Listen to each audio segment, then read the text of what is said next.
You know what's scarier than a horror movie? Having perfectly normal-looking patients suddenly develop seizures and fall into a coma. Today, we're diving deep into hyponatremia, the most common electrolyte disorder that affects up to 35% of hospitalized patients. By the end of this episode, you'll understand how to diagnose it, treat it, and ace those tricky NEET PG questions. And it's not just about memorizing numbers. This is about understanding a condition that can literally make brain cells swell until they burst. Wait, brain cells actually burst? That's terrifying! Let's start with the basics. What exactly is hyponatremia? So, hyponatremia is defined as serum sodium less than 135 milliequivalents per litre. But here's what makes it tricky. It's usually not about not having enough sodium, it's about having too much water relative to sodium. Ah, so it's more about dilution than depletion? Exactly. And according to recent research, we can classify it into three main types based on volume status: hypovolemic, euvolemic, and hypervolemic hyponatremia. Could you break those down for us? Sure. Think of it this way. In hypovolemic hyponatremia, you've lost both water and sodium, but you've lost more sodium. Common causes include vomiting, diarrhea, and diuretic use. Okay, that makes sense. What about euvolemic? Euvolemic hyponatremia is fascinating because the total body sodium is normal, but there's excess water. The most common cause is SIADH, syndrome of inappropriate antidiuretic hormone secretion. And hypervolemic must mean too much of both? Well, here's where it gets interesting. In hypovolemic hyponatremia, you have increased total body sodium and increased total body water, but the increase in water is proportionally greater. You see this in heart failure, cirrhosis, and kidney failure. That's actually mind-bending. You can have too much sodium and still have hyponatremia? Exactly. And here's something that often comes up in NEET PG. You need to check both serum and urine osmolality, along with urine sodium, to differentiate between these types. Let's talk about symptoms. What should clinicians be looking out for? According to recent studies, symptoms really depend on two factors: how severe the hyponatremia is and how quickly it developed. Oh, so timing matters? Absolutely. Acute hyponatremia, developing in less than 48 hours, is much more dangerous. You can see severe symptoms even with moderate drops in sodium because the brain hasn't had time to adapt. What kind of severe symptoms are we talking about? The most concerning are seizures, delirium, and coma. But you can also see headache, vomiting, and something really interesting called neurogenic pulmonary edema. Neurogenic pulmonary edema? That sounds serious. It is. It's particularly seen after endurance sports or, interestingly, after ecstasy use. But here's something fascinating. Even mild chronic hyponatremia can cause problems. Really? What kind of problems? Recent research shows that even mild hyponatremia increases fall risk. In one study, patients with hyponatremia had a 23.8% history of falls compared to 16.4% in those with normal sodium levels. That's a significant difference. But why would low sodium cause falls? It affects cognitive function and gait stability. And here's something most people don't know. It's actually a secondary cause of osteoporosis. Wait, what? Low sodium causes bone problems? Yes. The same study showed that over a 7.4-year follow-up, hyponatremic patients had a 23.3% fracture rate compared to 17.3% in those with normal sodium. Let's talk treatment. How do you approach it? The key is not to correct too quickly.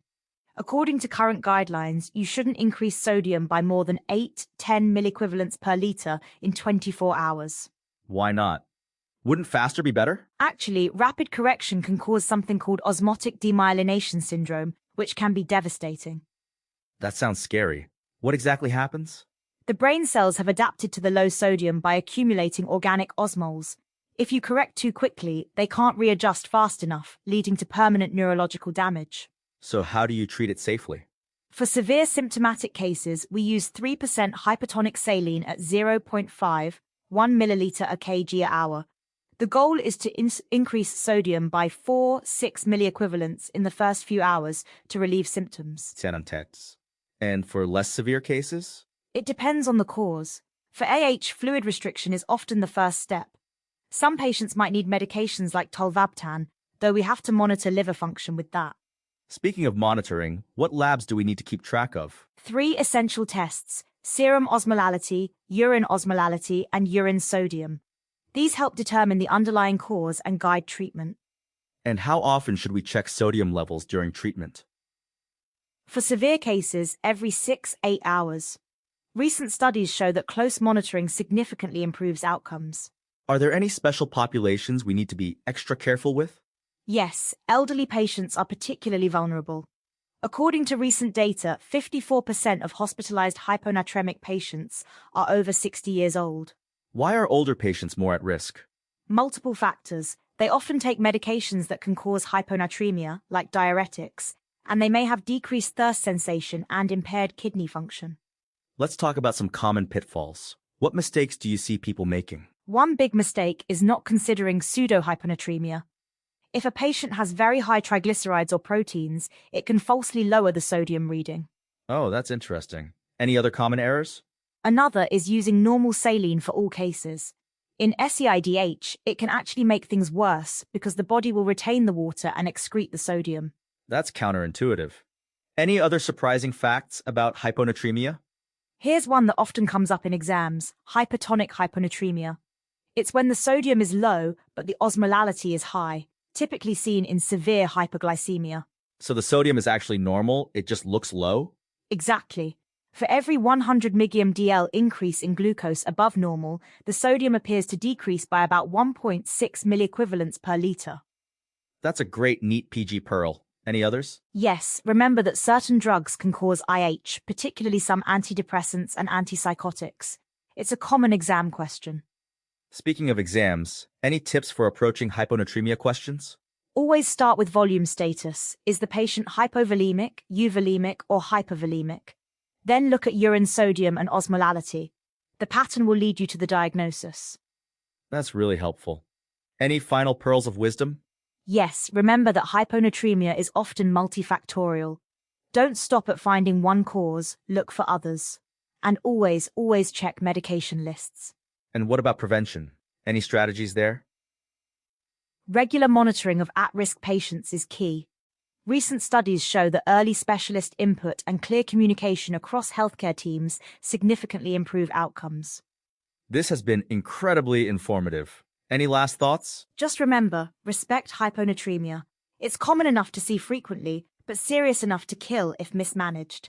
Take your time with diagnosis and correction. Well, that brings us to the end of today's episode of Copilot Podcasts. Remember, when it comes to sodium, slow and steady wins the race. Unless there are severe symptoms, then you need to act fast, but still carefully. And just like how too much water can dilute sodium, too much information can dilute understanding. Focus on the basics: volume status, rate of development, and careful correction. Thanks for joining us on this deep dive into hyponatremia. Until next time, keep your sodium levels balanced and your knowledge sharp.